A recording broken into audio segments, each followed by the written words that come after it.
Hi, I'm Kenny Bass with Eyewitness News, joined by Moore Capito, Republican gubernatorial candidate in the state of West Virginia. Thank you for coming by and joining us. We appreciate it. Thank you for having me on. Good to be here. Of course. I'm going to start off with some softballs. Get you warmed up, bring you into this. Your website, I've been checking it out. Nice job.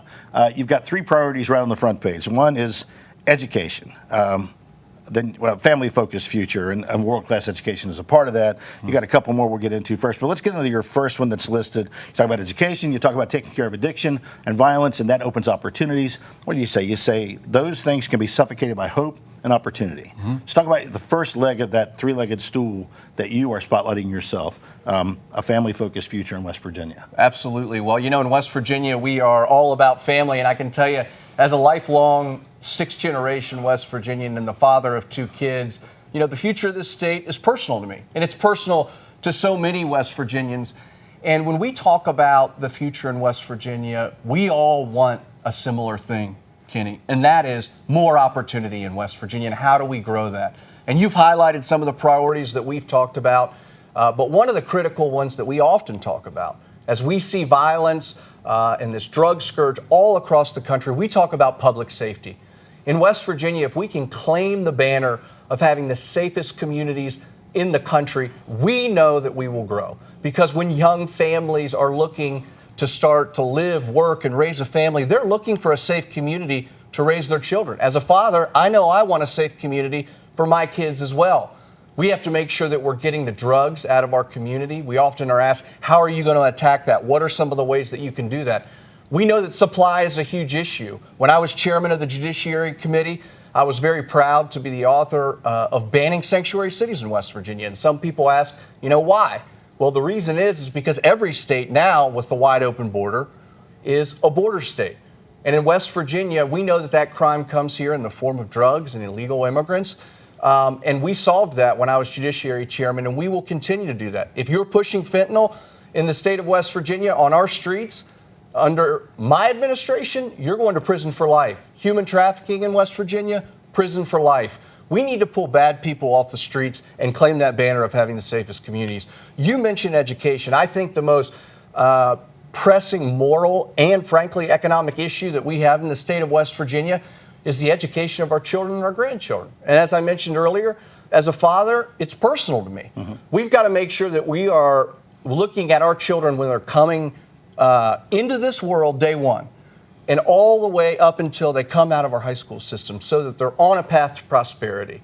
We know that those opportunities start early on at that third grade level so that kids are reading on level, getting to the point where they're able to move through the system, but they're succeeding through the system because they're ready to learn and reading to learn.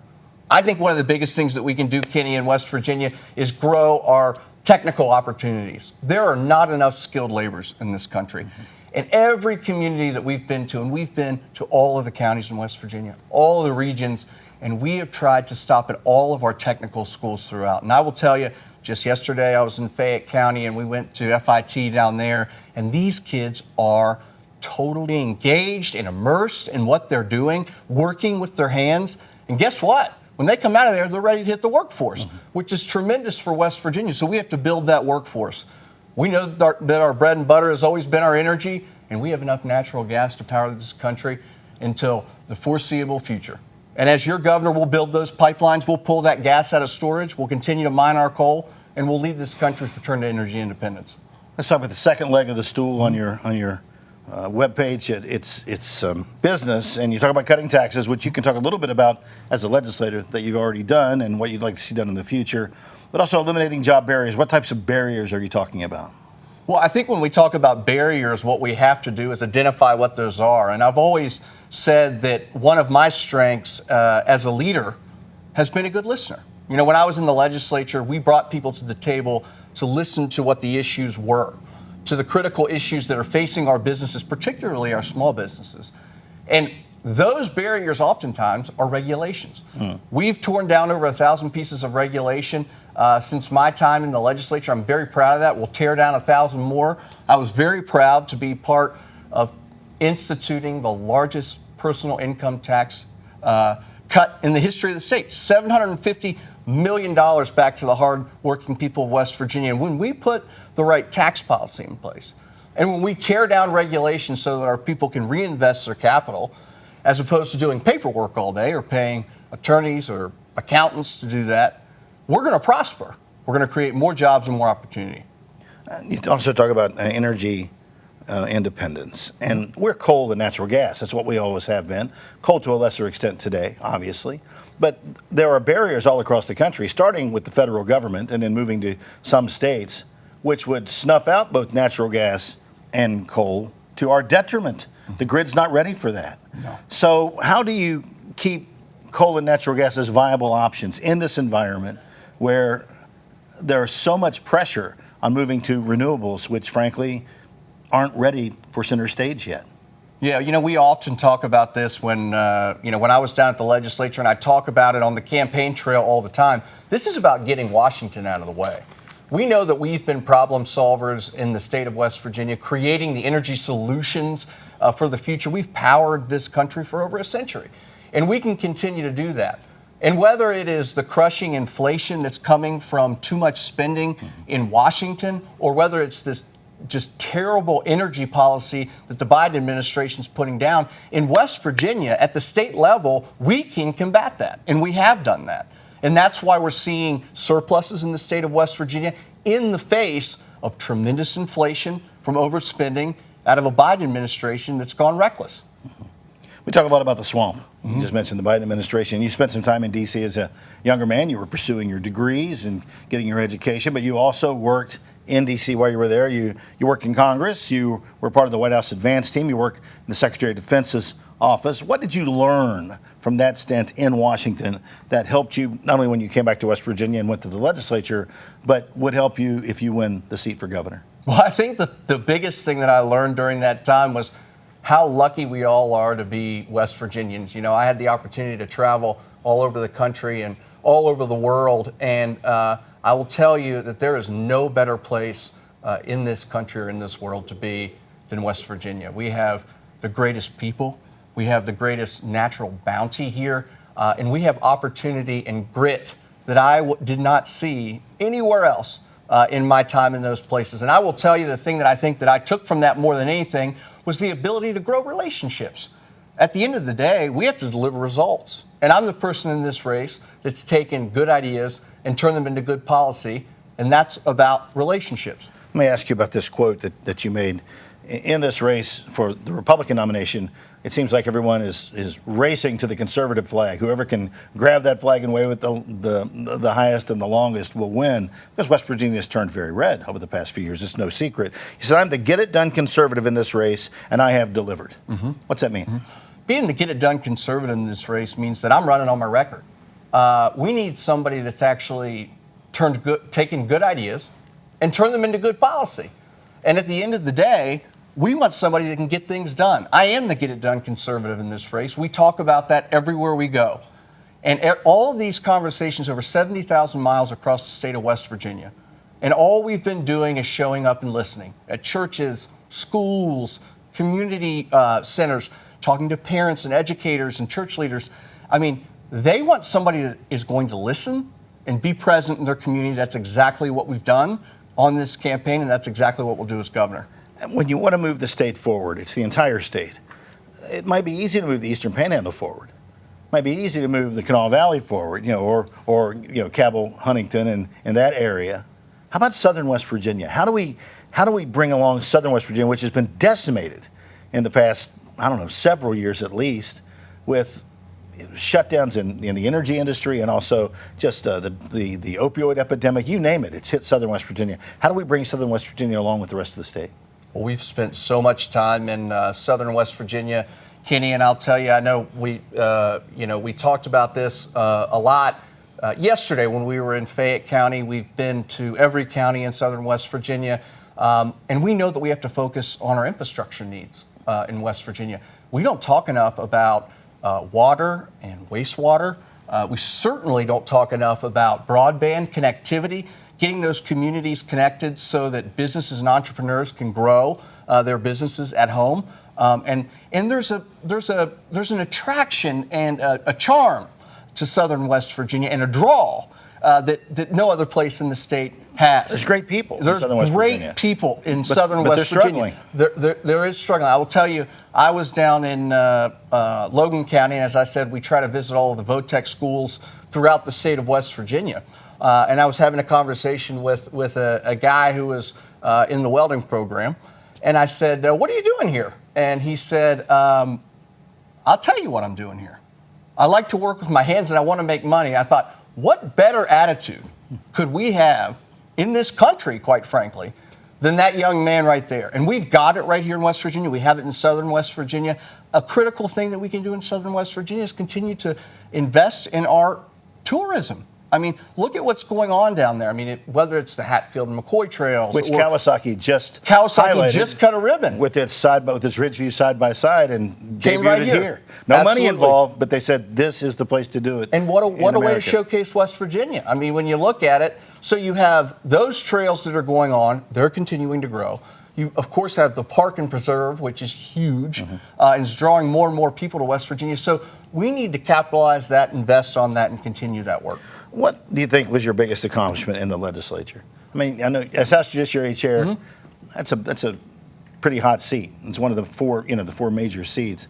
What do you think that you were able to do, not personally, but as a collective, but as part of your efforts that moved the state forward the most? Well, there's two things that stand out in particular. One was being part of a leadership team that created the largest tax cut in the history of the state of West Virginia, which, is huge. When we talk about lowering personal income tax, or lowering any tax, frankly, in the state of West Virginia, that's a good thing, and that captures attention. Another thing that I'll go back to is public safety. In the Judiciary Committee, we talked about public safety all the time, and I was very proud to author the bill to ban sanctuary cities. In the state of West Virginia, we have 0. And that means we're going to decrease the crime, we're going to put criminals away, and we're going to make sure that families have safe communities to raise their children. It's fun to talk about the COVID pandemic and vaccines, which have become somehow very controversial over the past few years. You haven't specified your choice on vaccines. I respect your privacy. You don't have to do that. But you have said that you want freedom for people to make their own decisions.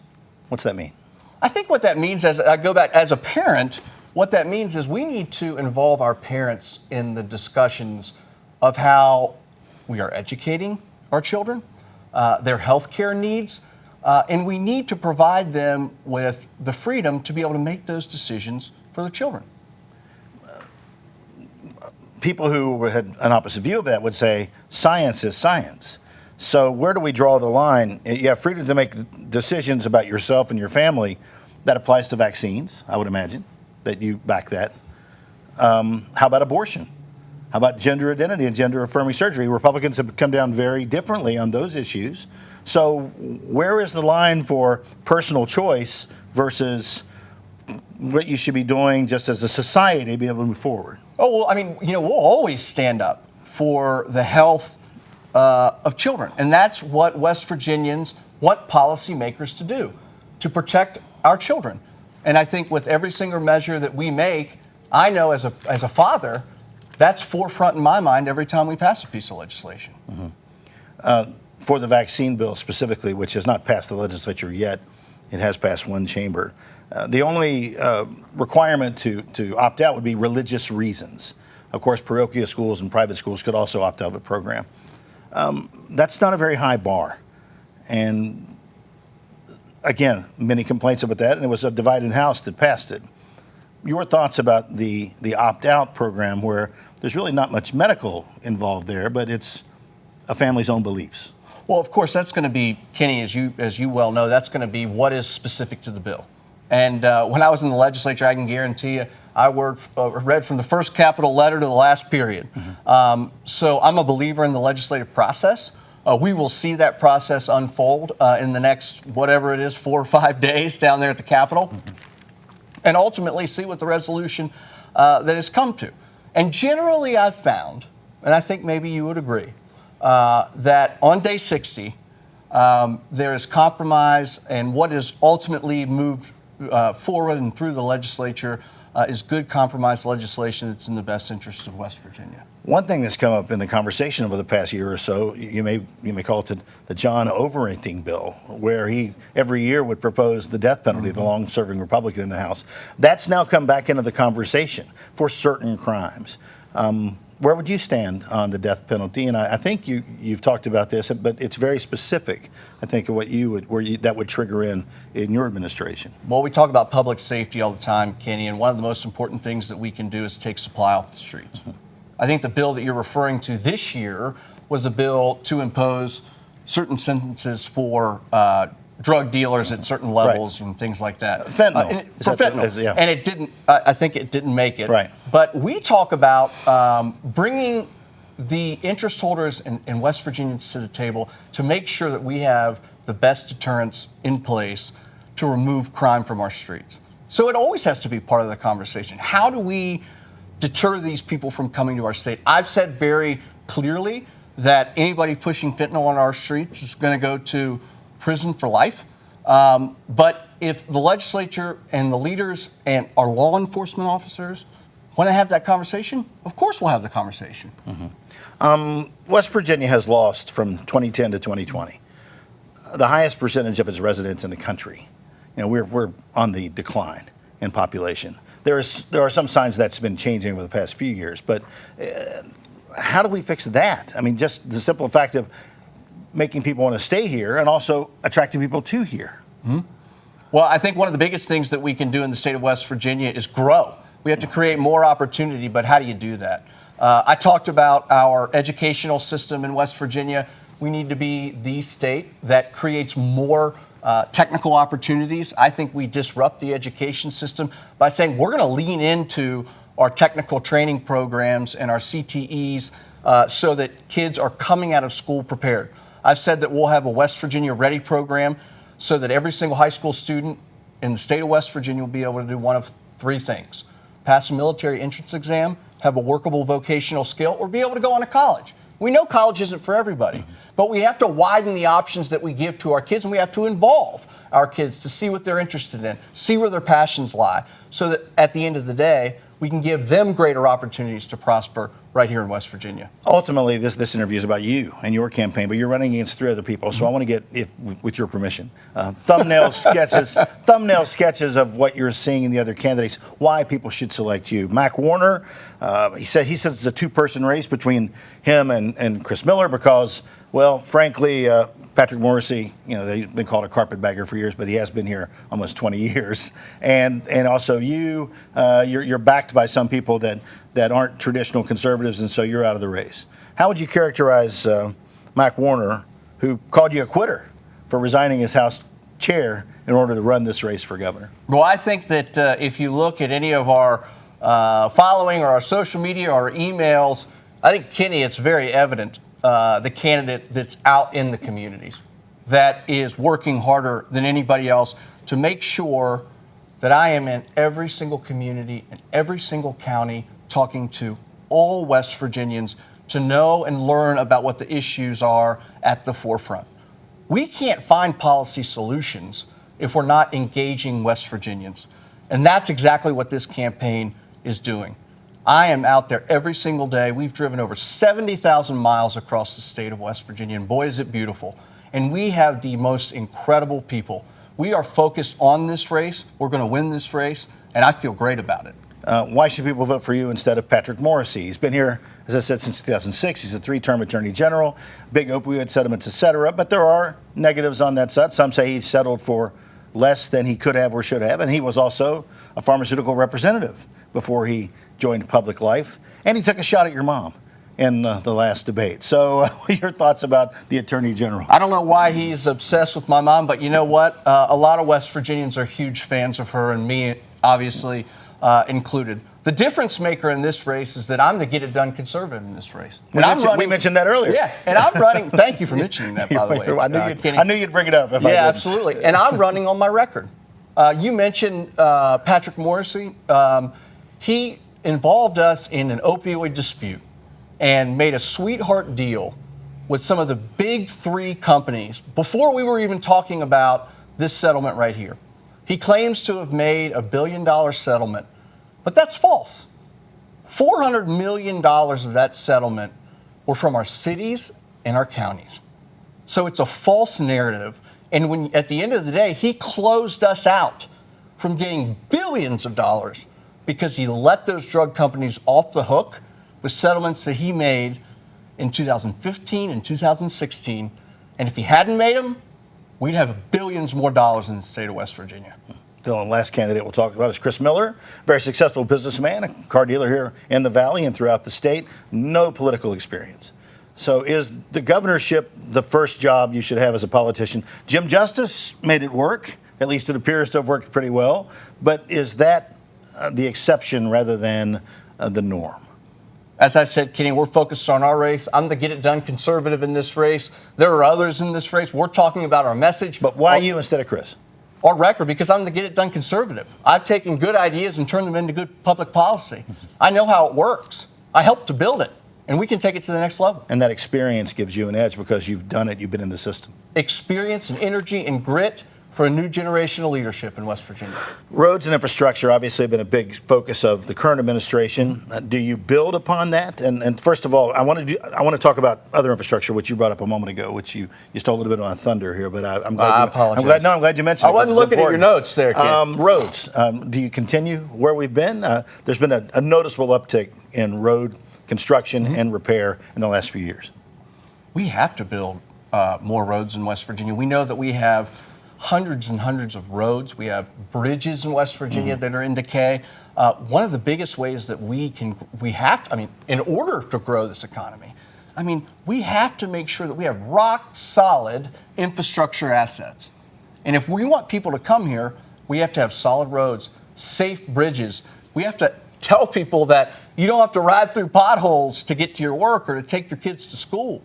We've got to double down on our broadband in West Virginia. And, we often do talk about broadband, but I sort of think about it more broadly, Kenny. I think about it as connectivity. So I don't think that we should be narrowly focused on just fiber. Any way that we can get all of our communities connected, we need to. And we need a leader that'll listen and put in and implement policies that get us connected faster. To your credit, you mentioned one of my pet peeves, that we talk about broadband, we talk about roads, but you mentioned water, which is the foundational to life. Broadband is necessary, but if you got to choose between the two, take water.